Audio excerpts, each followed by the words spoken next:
¿Qué tal, amigos? ¿Cómo están ustedes? Bienvenidos a Tal Cual Debates. Hoy vamos a conversar con Luis Augusto Romero, secretario general de Avanzada Progresista de los partidos de la Unidad, pues el que fundó Henry Falcón, el que dio el paso para participar en la campaña electoral, en la controvertida cita electoral del 20 de mayo, que presenta un montón de objeciones y es una candidatura en la que acompaña a Romero, que está avanzando en medio de un mar de cuestionamientos y dudas, pero con la convicción de presentar un nombre para ese día, y de eso vamos a hablar, entre otras cosas, también del después con Luis Augusto. Bienvenido. ¿Cómo estás, Luis Augusto? Gracias. Avanzada Progresista es el partido Home Club. Así es, exactamente, partido Home Club, buena denominación.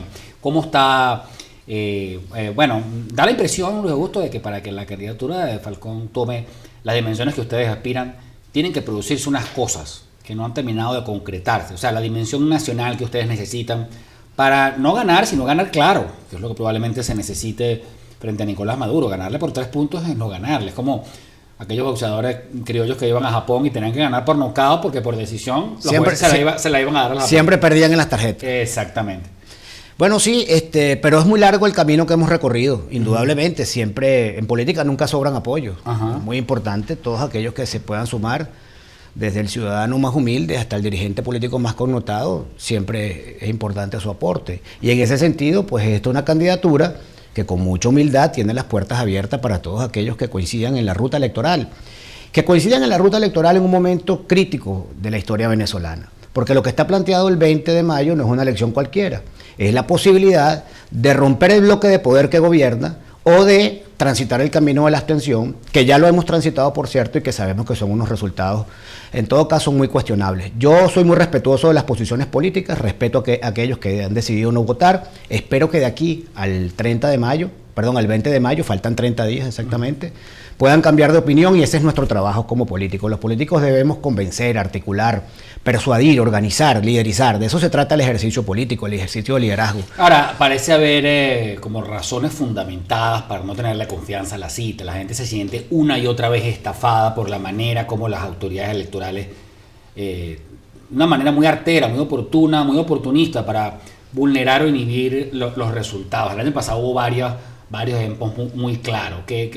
Me imagino que ustedes se encuentran con la renuencia de la gente cuando hacen los recorridos, ¿no? Claro, porque eso es una política deliberada de este gobierno. Desmantelar el voto como herramienta de cambio, fomentar la desesperanza, lo que llaman los sociólogos la desesperanza aprendida. El gobierno sabe que una avalancha de votos, el voto masivo, es su principal amenaza para desalojarlo del poder, y por eso promueve la abstención. Ahora bien, con este mismo CNE nosotros hemos logrado algunas victorias importantes. Logramos la victoria del 2015, con exactamente las mismas condiciones, Alonso.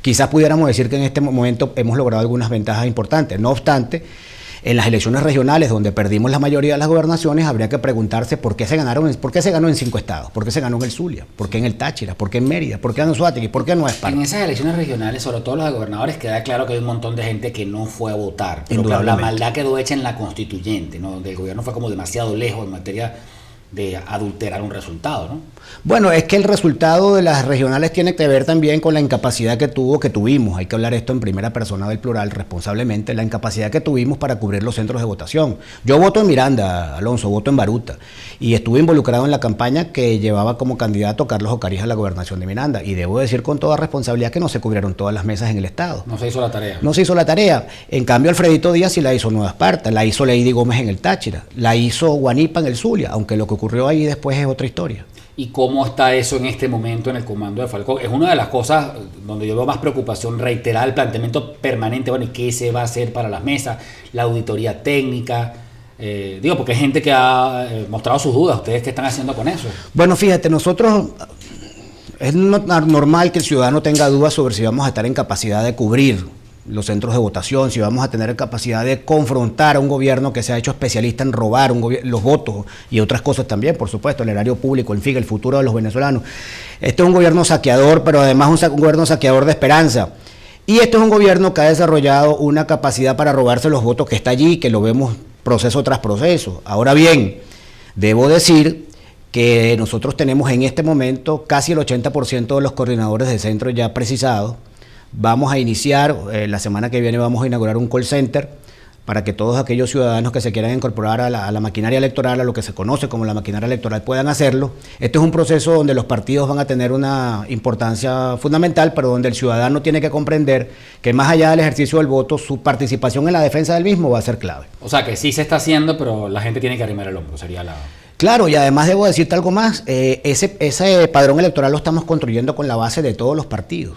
De todos los partidos. Hace una semana en Caripe, el secretario general de Primero Justicia, el de Voluntad Popular, el de Acción Democrática y algunos dirigentes de Un Nuevo Tiempo decidieron públicamente acompañar la candidatura de Falcón. Pronunciamientos como ese se van a repetir en esta semana que comienza. Ese padrón electoral lo estamos haciendo con dirigentes de AD, con dirigentes de Voluntad. O sea, con que en las bases de de estos partidos hay interés en acompañar esa candidatura. Sí, vale, la candidatura de Falcón une por las bases, unifica por las bases. El debate sobre si lo apoyan o no es un debate cupular. Pero eso es una candidatura que está produciendo un revuelo en las bases de los partidos, porque es que en esas bases quieren votar. Hay, en una parte del debate venezolano y de opositor, hay sectores que de manera reiterada como que tienen sospechas de la actitud pactista de Henry Falcón, de su... La palabra clásica que uno escucha que guabinea mucho. Entonces, el asunto es la pasión para defender el resultado, es decir, el interés por generar un asunto en el cual pues queden preservados los espacios de poder si se conquistan. Hay gente que parece que tuviera miedo a que a Falcón lo derroten con o sin dudas y entonces acepte su derrota y estos dirigentes, entonces bueno, ahora somos la nueva oposición, pero no y le digan a la gente que hay que esperar 6 años más, que la lucha es larga, como si no lleváramos 20 ya en esto, o sea que esto no es ahorita, que esto es un proceso de mediano plazo. Ese tipo, o sea, porque veo que ese tipo de reflexiones en estas circunstancias de tanto desconsuelo y tanta desesperación abonan en la confusión. ¿Qué tienes tú que decirle a estas personas? Bueno, que para poder cruzar ese puente tenemos que llegar a él. Lo primero que tenemos que hacer es votar. Si nos abstenemos, ¿cómo vamos a demostrar que el gobierno hizo fraude? Si dejamos las mesas descubiertas, el gobierno se va a legitimar sencillamente porque va a decir que sacó 8 millones, 10 millones de votos, como lo hizo con la Asamblea Nacional Constituyente. Hay que ir a votar. Y nosotros nos estamos preparando para defender los resultados. Nosotros vamos a estar en la calle si es necesario, Alonso. Ahora bien, necesitamos el concurso de la ciudadanía. El ejercicio del voto, además de un derecho, es un deber ciudadano. No podemos delegar solamente en los partidos esa responsabilidad. Esto es un momento coyuntural. Pudiéramos estar asistiendo, Alonso, al último proceso electoral con voto universal, directo y secreto. Aquí el gobierno va a acentuar su deriva autoritaria y pudiéramos avanzar hacia un modelo de elecciones de segundo grado una vez que Maduro se consolide durante 6 años más. De eso hay que tomar conciencia. De ahí me he llamado a la reflexión. El problema no es que sea Falcón o no Falcón. El problema es defender la democracia como la conocemos y el voto como lo conocemos. En política nunca hay batallas definitivas, Alonso, pero esto pudiera ser un momento coyuntural muy importante. Ciertamente. Y ahí hay, tú digamos, ¿crees que los integrantes del comando de campaña de Falcón estarían dispuestos a pelear esa victoria hasta el final? Por supuesto, porque el comando está integrado por mucha gente que tiene una veteranía, un ejercicio de la política, digamos, tiene una trayectoria política que defender. Yo no veo a Claudio Fermín, a Rafael Simón Jiménez, a Simón García claudicando. Para no hablar de Falcón, claro, que tampoco lo haría, pero te estoy hablando de las personas que acompañan esta forma. ¿Qué hay de apoyos adicionales? Hay muchos rumores en torno a lo que puede hacer Capriles Radonsky, más allá de que su partido haya muy fundadas resistencias a participar. Se está comentando mucho que él está de acuerdo con esta tesis, que él acompañaría a Henry Falcón. No lo ha hecho todavía. ¿Qué sabes tú? Bueno, habrá que esperar que se pronuncie. Con eso hay que ser muy respetuoso. Sé que hay conversaciones. Él tiene una extraordinaria relación personal con Henry Falcón. Henry Falcón fue su jefe de comando de campaña en el año 2013. Nosotros en estas elecciones regionales apoyamos a varios candidatos de Primero Justicia. No tenemos ese tipo de complejos, pero en todo caso habrá que esperar que Enrique Capriles... La pregunta que te debe hacer mucha gente, más allá de que todos estos son inobjetables, Luis, es ¿y tú de verdad te imaginas que Maduro se va a quitar la banda, si las Fuerzas Armadas van a permitir una victoria de un sector opositor? O sea, que si esa victoria se concreta, no es igual una diligencia inútil porque la van a vulnerar. O sea, la situación concreta, más allá de la intención que tengan ustedes o que tenga una parte del país en torno a esas elecciones, me imagino que es un tema sobre el cual ustedes han debatido, ¿no? O sea, la tensión con los factores de poder en los momentos decisivos. Claro, pero tienes que generar el quiebre. En el año 88 se produjo el plebiscito en Chile. Y allí se produjo el quiebre entre el alto mando militar y Pinochet. Si no hubiese habido plebiscito o si la oposición chilena hubiese convocado la abstención, probablemente, estoy especulando, estamos entrando en el terreno del Sí. que hubiese sido posible. Hay jurisprudencia. Pero cuando tú provocas un evento electoral, estás generando la política. Estás liberando fuerza. Claro, estás generando las condiciones políticas para que puedas intentar quebrar, como te dije, el bloque de poder que sustenta el gobierno. Sí. Si te quedas en la casa, ¿qué va a pasar el 21? Y esa es mi pregunta a los abstencionistas. ¿Cuál es el plan B del abstencionismo?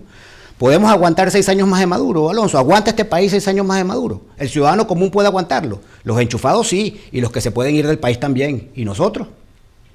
Ciertamente. Por último, Luis, el debate de la Asamblea Nacional, esta resolución en contra de Maduro, este antejuicio de mérito planteado por el caso de Brecht, que produjo una circunstancia que ha sido celebrada, pues los sectores extremos del arco opositor terminaron coincidiendo en casi su totalidad, votando, juzgando a Maduro, encontrando mérito para juzgarlo, para adelantar un juicio político administrativo por corrupción, por montos muy altos. ¿Puede tener esto alguna influencia en el desarrollo de la campaña? ¿Cómo lo ve Avanzada Progresista? ¿Cómo lo ves tú? Bueno, nos parece un hecho importante. Me parece que se haya dado esa coyuntura y que haya permitido, como tú dices, que todo el abanico opositor haya confluido en esa iniciativa, hay que celebrarlo. Pero además, más allá de las consideraciones jurídicas de la posibilidad que esto termine en algo en concreto, que Maduro sea desalojado de poder por una sentencia del TCJ que está en el exilio, bueno, yo ahí tengo reservas. Yo rescato la política y lo político del hecho en sí mismo. Nuestros diputados estuvieron allí. Parece haber un acierto. Hace rato la oposición nos ha notado un acierto. Por supuesto. Ahora, es importante más los determinantes. El determinante es el 20 de mayo. Ahí sí tenemos la posibilidad real y clara de salir de Maduro. Esto es un elemento más. Pero la coyuntura, el verdadero disparador de la crisis del gobierno de Maduro es un resultado avasallante, como dices tú, un knockout técnico el próximo 20 de mayo. Eso depende de los ciudadanos. ¿Tú crees que se concrete? Yo tengo una tesis ahí que es como una corrida, como las corridas bancarias. O sea, que de pronto se active la alarma ciudadana y la gente prefiera votar que no hacerlo a partir de lo que tú dices. Pero aunque parece que se ha avanzado en el tema, quizás no sea suficiente. ¿Cómo estás viendo tú de aquí al 20? ¿Se podría concretar esa corrida, esa sensación de alarma? Vamos a votar ya. Bueno, nosotros lo hemos percibido en los recorridos que estamos haciendo en la Venezuela profunda. Probablemente en las redes el debate sea otro. Pero el país 1.0 es mucho más grande, Alonso. Hoy Falcón está en Amazonas y en el Delta, mañana va a Nueva Esparta. Nosotros hemos escuchado expresiones en la calle de gente que ha dicho, un señor de Naiguatá en estos días nos gritó, la abstención es para los que tienen la nevera llena. La gente no aguanta más. Esto es un país que está al borde del colapso total. ¿Qué va a pasar el 21 de mayo? ¿Desde cuándo usted no se toma un café con leche en una panadería? ¿Desde cuándo usted no le compra unos pantalones a sus muchachos? Eso se acabó en este país. Y un país siempre puede estar peor. Un gobierno de Maduro 6 años más aniquilaría lo que queda de Venezuela, de la Venezuela que conocimos. Exacto. Debes estar un poco cansado que te hagan esta pregunta, pero también hay gente que ha dudado del genuino interés opositor de Henry Falcón. O sea, lo tienen a ver como un Arias Cárdenas, como una persona que va a terminar arreglándose para llegar a un decoroso segundo lugar. ¿Qué tienes que decir a eso? Bueno, Falcón viene del chavismo y nunca lo ha negado. Ahora, Falcón rompe con Chávez en el año 2010, Alonso. En una circunstancia, por cierto, poco conocida. Era el segundo periodo de Falcón como alcalde de Barquisimeto y se produce una orden de Chávez de Miraflores que le expropia los terrenos a la Polar de Barquisimeto, que tenía una zonificación para zona industrial, para construir allí unas viviendas. Falcón se opone y eso genera el rompimiento definitivo entre Falcón y Chávez. Ajá. Defendiendo la propiedad privada es que se produce, defendiendo la propiedad de Polar es que se produce el rompimiento de Falcón. Eso lo conoce poca gente, pero después Falcón fue jefe de comando de Capriles. Allí nadie lo cuestionó por su pasado chavista. Tú no puedes hacer política viendo por el retrovisor. Y todos esos millones de venezolanos que me están escuchando, que votaron por Chávez, ahora los vamos a señalar. El Frente Amplio está haciendo política diciendo, vamos a incorporar al chavismo disidente. Pero entonces cuestionan a Falcón porque Falcón estuvo en el chavismo. Eso es una contradicción gigantesca. Bien, ha sido Luis Augusto Romero, secretario general de Avanzada Progresista. Muy interesante los comentarios que ha vertido acá con nosotros. Vamos a estar muy pendientes de la evolución de los hechos e incluso intentar ver si puedes acompañarnos un poquito antes de las elecciones de nuevo. Cómo no, con mucho gusto. Muchísimas gracias entonces, Luis Augusto Romero, secretario general de Avanzada Progresista, miembro del comando de campaña de Henry Falcón. Los espero en una próxima oportunidad.